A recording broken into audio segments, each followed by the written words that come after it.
حضرت مولانا طارق جمیل صاحب جو کہ معروف عالم دین ہے، چند دن پہلے اس نے بال لگوائے اور یہ ویڈیو بہت زیادہ سوشل میڈیا پہ وائرل ہوتی ہے۔ یہ اس بات کی طرف اشارہ ہے کہ اسلام نے انسانی زندگی کے ہر پہلوؤں کو شامل کیا ہے، اور صحت ایک اہم موضوع ہے جس پر قرآن، حدیث اور سلف صالحین کی تعلیمات میں بھرپور رہنمائی ملتی ہے۔ جسمانی، ذہنی اور روحانی صحت کو برقرار رکھنے کے لیے اسلام نے متوازن زندگی گزارنے کی تلقین کی ہے۔ قرآن و حدیث میں صحت کے بارے میں موجود تعلیمات سے واضح ہوتا ہے کہ ایک مومن کے لیے صحت ایک بڑی نعمت اور اللہ کی امانت ہے جس کی حفاظت اس پر فرض ہے۔ قرآن مجید میں انسانی صحت اور جسم کی حفاظت کو ایک عظیم ذمہ داری قرار دیا گیا ہے۔ اللہ تعالیٰ فرماتے ہیں وَلَا تُلْقُوا بِأَيْدِيكُمْ إِلَى التَّهْلُكَةِ، اور اپنے آپ کو ہلاکت میں نہ ڈالو۔ یہ آیت صاف طور پر یہ حکم دیتی ہے کہ انسان کو اپنی صحت اور زندگی کی حفاظت کرنی چاہیے اور ایسے کاموں سے بچنا چاہیے جو اس کی جان یا صحت کو نقصان پہنچا سکے۔ ایک اور جگہ فرمایا کُلُوا وَاشْرَبُوا وَلَا تُسْرِفُوا، سورۃ الاعراف میں ہے کہ کھاؤ اور پیو لیکن حد سے تجاوز نہ کرو۔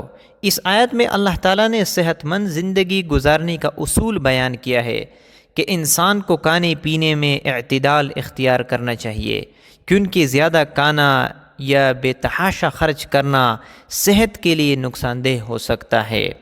نبی کریم صلی اللہ علیہ وسلم نے بھی صحت کی اہمیت کو اجاگر کیا ہے اور ہمیں صحت کی حفاظت کرنے کی تاکید کی ہے۔ ایک حدیث میں فرمایا نعمتان مغبون فیہما کثیر من الناس الصحت والفراغ، کہ دو نعمتیں ایسی ہیں جن میں بہت سے لوگ خسارے میں ہیں، ایک صحت اور دوسری فراغت۔ یہ حدیث اس بات کی طرف نشاندہی کرتی ہے کہ صحت ایک عظیم نعمت ہے جس کی قدر بہت کم لوگ کرتے ہیں۔ نبی کریم صلی اللہ علیہ وسلم نے صحت مند ہونے کو زندگی کے بہترین لمحات میں شمار کیا ہے اور ہمیں تنبیہ کی ہے کہ اس کی قدر کرے۔ اس طرح نبی کریم صلی اللہ علیہ وسلم نے یہ بھی فرمایا المؤمن القوی خیر الی اللہ من المؤمن الضعیف، کہ طاقتور مومن کمزور مومن سے بہتر اور اللہ کے نزدیک زیادہ محبوب ہے اور دونوں میں خیر ہے۔ یہ حدیث جسمانی طاقت اور صحت کی اہمیت کو ظاہر کرتی ہے، کیونکہ ایک صحت مند مومن زیادہ عبادت، خدمت اور معاشرتی کاموں میں بہتر کارکردگی دکھا سکتا ہے۔ سلف صالحین نے بھی صحت کے بارے میں اسلامی تعلیمات کی روشنی میں عمدہ رہنمائی فرمائی ہے۔ حضرت عمر بن خطاب رضی اللہ تعالیٰ عنہ فرماتے ہیں انی لاکرہ ان ارا احدکم، مجھے پسند نہیں کہ میں تم میں سے کسی کو بیکار دیکھو، نہ دنیا کے کام میں ہو اور نہ آخرت کے۔ حضرت عمر رضی اللہ تعالیٰ عنہ کا یہ قول اس بات کی طرف اشارہ کرتا ہے کہ انسان کو اپنے وقت اور صحت کی قدر کرنی چاہیے اور اسے ضائع نہیں کرنا چاہیے۔ حضرت علی رضی اللہ تعالیٰ عنہ فرماتے ہیں النعمتان، کہ دو نعمتیں ایسی ہیں جن کی قدر اکثر لوگ نہیں کرتے۔ دیکھو حضرت علی رضی اللہ تعالیٰ عنہ نے اس بات میں اشارہ فرمایا کہ دو نعمتیں اس کے لوگ قدر نہیں کرتے اور یہ بہت زیادہ قیمتی نعمتیں ہیں، ایک صحت اور دوسری امن۔ یہ قول اس بات پر زور دیتا ہے کہ صحت ایک ایسی نعمت ہے جس کی حفاظت اور شکر گزاری ضروری ہے۔ اسلام نے صحت کی حفاظت کے لیے مختلف اصول دیے ہیں۔ نبی کریم صلی اللہ علیہ وسلم نے فرمایا الطہور شطر الایمان، صفائی نصف ایمان ہے۔ جسمانی صفائی کو ایمان کا حصہ قرار دیا گیا ہے، جس سے صحت کی اہمیت واضح ہوتی ہے۔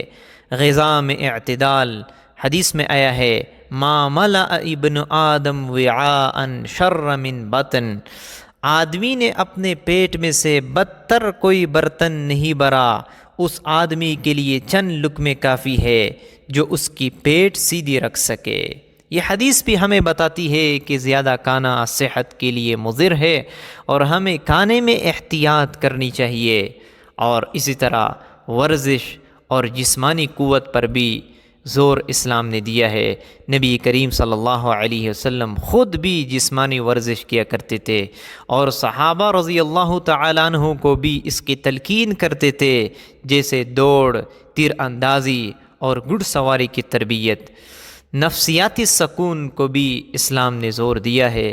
ذہنی صحت کے لیے اللہ پر توکل اور صبر کو اہمیت دی گئی ہے۔ قرآن مجید میں ہے الا بذکر اللہ تطمئن القلوب، کہ یقیناً اللہ کے ذکر سے دلوں کو سکون ملتا ہے۔ اسلام نے صحت کو ایک عظیم نعمت اور امانت قرار دیا ہے، جس کی حفاظت ہر مسلمان پر فرض ہے۔ قرآن و حدیث اور سلف صالحین کی تعلیمات میں واضح طور پر صحت کی اہمیت بیان کی گئی ہے۔ ایک مسلمان کو چاہیے کہ وہ اپنی صحت کی قدر کرے، اسے ضائع نہ کرے، اور اللہ کی دی گئی اصولوں کے مطابق اپنی زندگی کو متوازن اور صحت مند بنائے، تاکہ وہ دنیا و آخرت میں کامیاب ہو سکے۔ اس لیے حضرت مولانا طارق جمیل صاحب نے بال لگوائے، وہ بہت زیادہ اپنی صحت کی حفاظت کرتے ہیں، کیونکہ اللہ رب العزت اس سے بہت زیادہ دین کا کام لیتے ہیں، اور اس سے بہت سے لوگوں کو فائدہ ہوتا ہے۔ اللہ نے اس کو ایک مقام دیا ہے، اور اس کی بات اور اس کی بیانات لوگوں کے اندر بہت زیادہ پھیلتے ہیں، بہت سے لوگ ان کے بیانات سنتے ہیں، اور اس کی وجہ سے اللہ نے بہت سے لوگوں کی زندگیاں تبدیل کی ہے۔ اسی وجہ سے وہ بھی اپنے صحت کی حفاظت کرتے ہیں۔ اللہ رب العزت ہمیں صحت کی حفاظت کرنے کی توفیق عطا فرمائے، اور اللہ رب العزت ہمارے دنیا بھی خوبصورت بنائے، آخرت بھی۔ آمین یا رب العالمین۔